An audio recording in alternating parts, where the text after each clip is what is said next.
OPC or One Stock Corporation ay ang Republic Act number 11232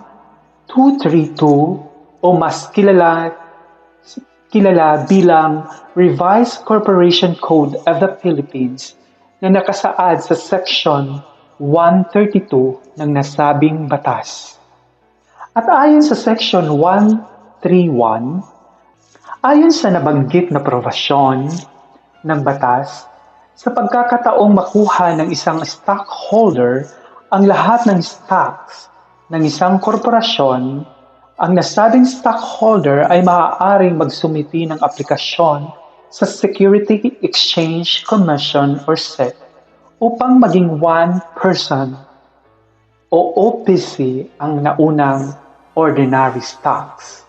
Kung ang aplikasyon ay maaprubahan ng SEC, ito ay magbibigay ng Certificate of Filing Amendment or Article of Incorporation na nagpapakita ng pagbabago ng estado ng korporasyon. Ang OPC na siyang na-convert mula sa stock corporation ang siyang hahalili at magiging responsible sa lahat ng naiwang pananagutan ng naunang korporasyon.